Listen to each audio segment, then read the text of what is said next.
दोस्तों, आज की कहानी कोरोना के समय की एक सच्ची घटना है। इस कहानी को मेरे एक मित्र ने मुझे व्हाट्सएप पर भेजा था। नमस्कार दोस्तों, मैं सर्वेश शर्मा आप सबका अपने YouTube चैनल पर बहुत बहुत स्वागत करता हूँ। चलिए शुरुआत करते हैं कहानी की। पिछली रात बड़ी बेचैनी से कटी। बमुश्किल सुबह की एक रोटी खाकर घर से अपनी दुकान के लिए निकला। कोरोना काल में आज किसी के पेट पर पहली बार लात मारने जा रहा हूँ। ये बात अंदर ही अंदर से कचोट रही थी।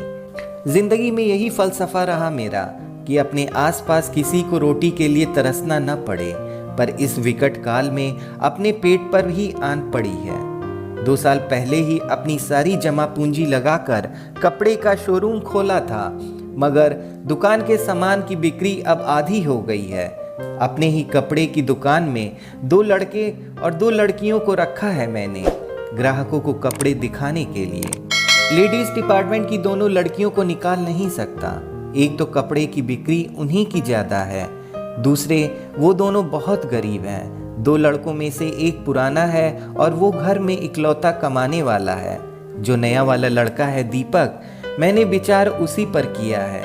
शायद उसका एक भाई भी है जो अच्छी जगह नौकरी करता है और वो खुद तेज तर्रार और हंसमुख भी है।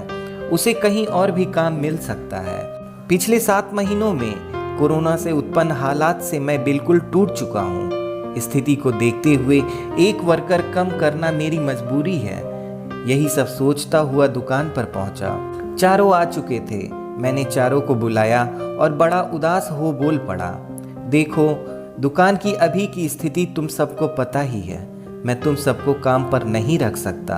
उन चारों के माथे पर चिंता की लकीरें मेरी बातों के साथ गहरी होती चली गईं। मैंने बोतल के पानी से अपने गले को तर किया।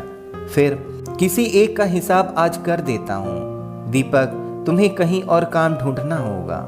जी अंकल जी। मैंने उसे पहली बार इतना उदास देखा। बाकियों के चेहरे पर भी कोई खास प्रसन्नता नहीं थी। एक लड़की जो शायद उसी के मोहल्ले से आती है, कुछ कहते कहते रुक गई। क्या बात है बेटी, तुम कुछ कह रही थी? अंकल जी, इसके भाई का भी काम कुछ 1 महीने पहले छूट गया है और इसकी मम्मी बीमार रहती हैं। मेरी नज़र दीपक के चेहरे पर गई। आंखों में जिम्मेदारी के आंसू थे जो वो अपने हंसमुख चेहरे से छुपा रहा था। मैं कुछ बोलता कि तभी एक और दूसरी लड़की बोल पड़ी। अंकल जी, बुरा न माने तो मैं एक बात कहूँ? हाँ बेटा, बोलो ना। किसी को निकालने से अच्छा है हमारे पैसे कम कर दो। 12,000 की जगह 9,000 कर दो। मैंने बाकियों की तरफ देखा। हाँ साहब, हम इतने से ही काम चला लेंगे। बच्चों ने मेरी परेशानी को आपस में बांटने का सोच मेरे मन के बोझ को कम जरूर कर दिया। पर तुम लोगों को ये कम तो नहीं पड़ेगा ना? नहीं साहब, कोई साथी भूखा रहे इससे अच्छा है हम सब अपना निवाला थोड़ा कम कर दें। मेरे आंखों में आंसू छोड़ वे सभी बच्चे अपने अपने काम पर लग गए, मेरी नज़रों में मुझसे कहीं ज़्यादा बड़े बनकर। दोस्तों, कैसी लगी आपको ये कहानी? जब इसे मैंने पहली बार पढ़ा था मेरी आंखों में भी आंसू आ गए थे। दोस्तों, फेसबुक व्हाट्सएप पर आपने बहुत सारी कहानियों को लाइक और शेयर किया होगा। आज कुछ ऐसी कहानियों को शेयर और लाइक करें जिससे हमारे आने वाली पीढ़ी को कुछ सीखने को मिले। फिर मिलेंगे एक नई कहानी के साथ। तब तक के लिए नमस्कार, आदाब, सत श्री अकाल।